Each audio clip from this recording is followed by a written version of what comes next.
Sabe quando a gente tá lá, rolando o feed, e de repente para tudo para ver um filhotinho? Pois é. Aquela reação universal, aquele on que sai quase sem a gente perceber, isso é, na verdade, um mecanismo biológico super complexo. E hoje a gente vai entender de vez por que o nosso cérebro é programado para basicamente derreter por tudo que é fofo. E vamos começar logo pela parte mais estranha e, convenhamos, mais fascinante disso tudo. Aquela vontade quase incontrolável de apertar, de morder de levinho, de esmagar uma coisinha adorável. De onde é que vem esse impulso que mistura um carinho enorme com uma pitada de agressividade?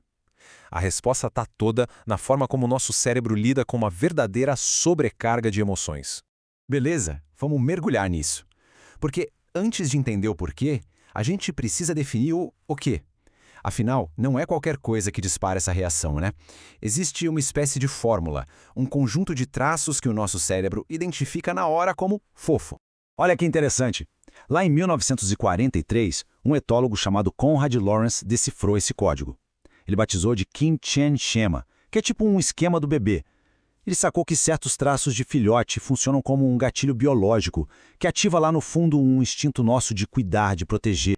E aqui estão os ingredientes dessa receita da fofura, ó. Cabeça grande em relação ao corpo, olhos gigantes, bochechas bem fofas. Cada um desses detalhes envia uma mensagem direta para o nosso cérebro, algo como, isso aqui é vulnerável, precisa de proteção. É quase automático. Mas por que essa programação toda existe? Bom, não é por acaso. A fofura é uma das estratégias de sobrevivência mais geniais da evolução. É um verdadeiro truque biológico que garantiu que muitas espécies continuassem por aí, incluindo a nossa, claro. O ponto central é este. Bebês humanos são absurdamente frágeis quando nascem.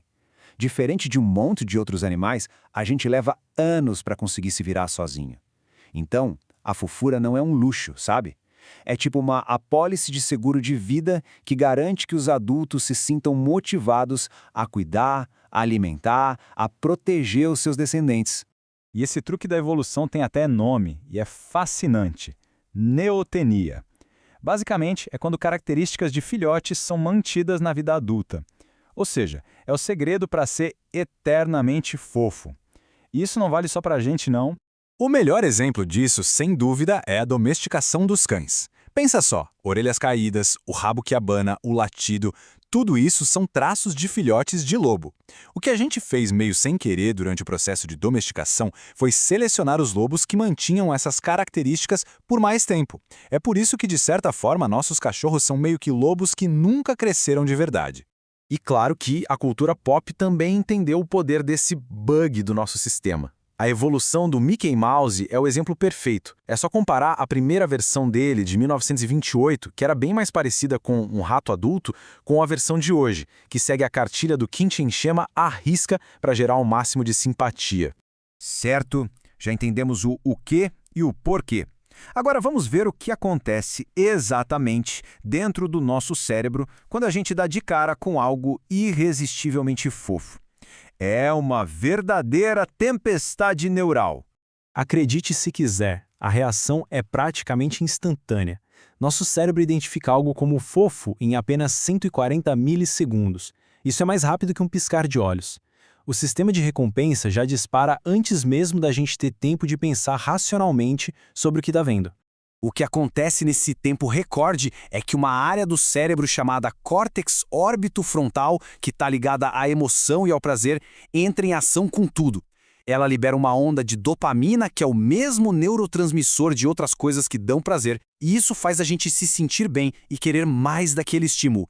E essa explosão de prazer nos traz de volta a nossa primeira pergunta. O que acontece quando essa onda de emoção positiva é tão, mas tão forte que o cérebro não sabe bem como lidar? A resposta para isso é a tal da agressão fofa. O princípio por trás dessa reação é bem curioso. Às vezes, uma emoção muito forte se manifesta de um jeito que parece o oposto. Pensa em lágrimas de felicidade, por exemplo. A agressão fofa funciona mais ou menos assim. É uma alegria tão intensa que nosso cérebro expressa com um impulso de apertar, mas claro, sem nenhuma intenção de machucar. E não é só uma sensação que todo mundo tem, não. A ciência já deu até nome e sobrenome para esse impulso. Um estudo de 2018, publicado na revista Frontiers in Behavioral Neuroscience, Usou essa frase exata no título, validando de vez esse sentimento que tanta gente tem. Então, o ponto central é este. O cérebro está se protegendo. A agressão fofa é como se fosse um mecanismo de segurança, uma válvula de escape para regular uma emoção positiva tão esmagadora que poderia, digamos assim, dar uma pane no sistema. O cérebro cria uma reaçãozinha negativa para equilibrar as coisas. Vamos visualizar o processo em etapas para ficar bem claro. Primeiro, o estímulo visual, o filhote. Segundo, a inundação de dopamina e de sentimentos bons. Terceiro, o sistema de recompensa chega no limite, fica sobrecarregado. E aí, em quarto lugar, para evitar esse superaquecimento, o cérebro aciona uma resposta contrária. Isso nos traz de volta ao equilíbrio e, no fim das contas, nos permite cuidar do ser fofo. Mas os superpoderes da fofura não param por aí, não. A cultura japonesa, que tem até uma palavra famosa para isso, kawaii, já nos deu umas pistas de que a fofura tem efeitos práticos surpreendentes na nossa capacidade de concentração. Pode até parecer uma ótima desculpa para ver vídeos de gatinhos no trabalho, mas é pura ciência. Pesquisadores no Japão descobriram que as pessoas que viam fotos de filhotes antes de fazer uma tarefa de concentração tinham um desempenho bem melhor. Elas ficavam mais focadas, mais cuidadosas.